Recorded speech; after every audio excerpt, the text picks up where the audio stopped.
Is the crypto crash of 2022 over? Is Web3 a dead career path? Well, let's find out.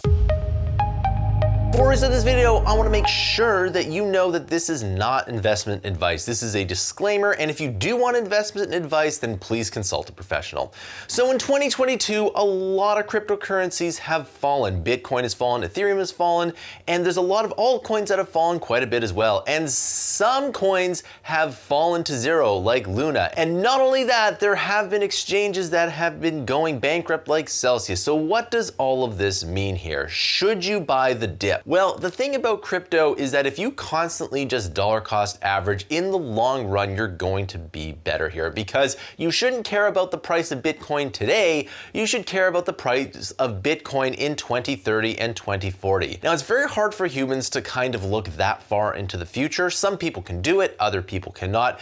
But the thing is that if you look at the last tech crash of 1999, it took about 3 years for things to bottom out. It was about 2003 when the NASDAQ bottomed, and that's a very big thing because, of course, the NASDAQ is full of tech stocks here. Now, Bitcoin might as well be a NASDAQ stock because it's following the NASDAQ quite closely here. So is Bitcoin really different from any kind of tech stock here? Well, the thing about Bitcoin is that there's a lot of financial money going into Bitcoin that would invest in a tech stock anyway. So if there's an investor that would invest in like Apple or Google or Tesla, they might invest in Bitcoin as well. And if you go onto Twitter, you'll know that there's a lot of overlap between tech investors and crypto. And the reason for that is, of course, crypto is the next technology here. So going back to the last tech crash of 1999, Amazon crashed about 90%. But if you had purchased Amazon at the top, you'd be quite wealthy today. So if you purchase Bitcoin or any of these altcoins at their peak, then most likely they'll be worth more in the future. Now, of course, it would be very hard for anybody to hold that 90% drawdown on Amazon here, but if you dollar cost average, like I mentioned before, then it's not really that big of a deal.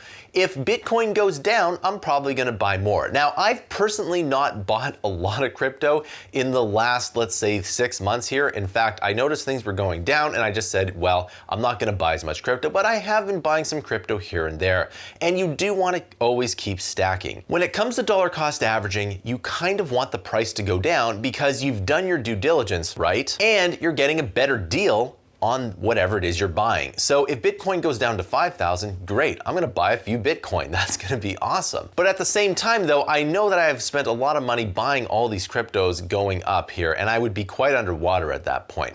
One of the things that I would highly recommend for your investing in a bear market is to buy things that you think will always exist here. So if you always think a company is gonna exist, then buy it, because chances are you're getting a good deal on whatever it is you're buying here. But what you don't want to do is buy things that are really speculative, things that might not be around for a long time here. And you're really starting to see this in the market. You're starting to see people going to more kind of traditional and more value-oriented stocks here. But one thing that I hear a lot of investors don't get is that they don't get that something like Apple might be considered more of a value stock because people are always going to buy Apple products no matter what here. Now, I know that that's not the exact definition of a value stock, but you have to understand that while, let's say, Budweiser or McDonald's might be value stocks, then Apple and something that people will always consume in our technology-laden society is going to be more value-oriented anyway. The next question I had is getting a Web3 job a good idea right now with layoffs everywhere? Now, going back to the 1999 crash, there were people that lost their jobs. And in fact, I remember a lot of people in tech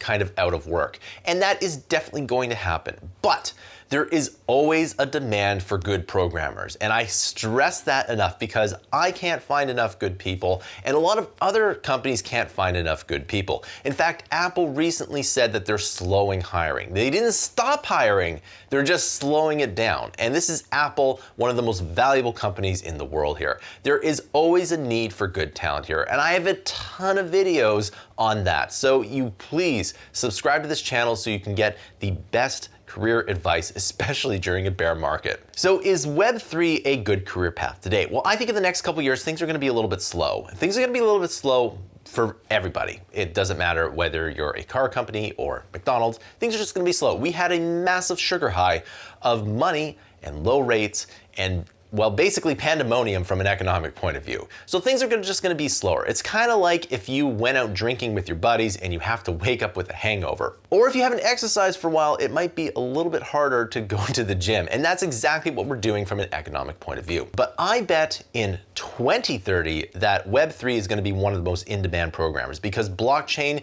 is so incredibly innovative and is gonna be integral to society here. If you were to go back maybe 10, 15 years when Apple made the first iPhone, you realize how big of an event that was. In fact, I'm recording this on an iPhone and look at how well Apple has done.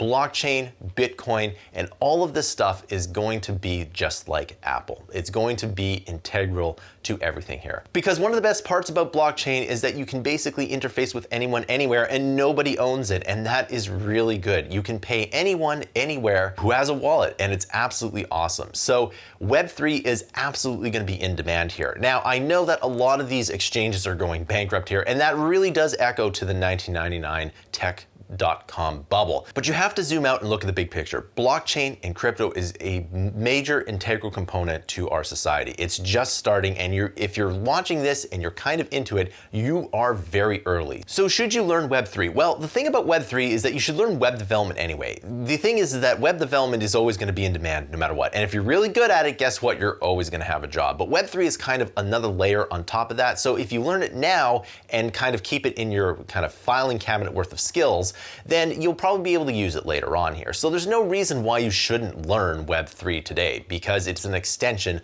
of current web development. You don't want to think of Web3 as something completely different. You want to think of it as more of an extension of web development anyway. So if you are a web developer, start learning Web3, and maybe in the next couple years you might not use it as much as you might think, but you will in 8 to 10 years. And in 20 years, absolutely you'll be using this because again, blockchain is absolutely amazing technology and it probably will take over the world. The most frictionless way to interact with people, and it's going to be absolutely amazing. So in conclusion, should you be buying the dip? Well, if you want to put in a little bit of money here and there, I think that's great. Personally, I think that Bitcoin's probably going to have another flush before the bottom here, but that's just me here. I'm putting a little bit less than I normally do into crypto, but I am still putting money into crypto. So if you do want to learn Web3 programming, then I highly recommend that you do, because in the next 2 or 3 years, things might be a little bit slow, but after that, it's going to be off to the races, and you'll be glad that you learned it today. All right, so that concludes this video. I want to know your thoughts down below. Are you buying the dip? Is the bottom in? Please write and comment down below. It really does help us out when you comment down below. And please be sure to like and subscribe. Thanks for watching, and I'll see you in another video.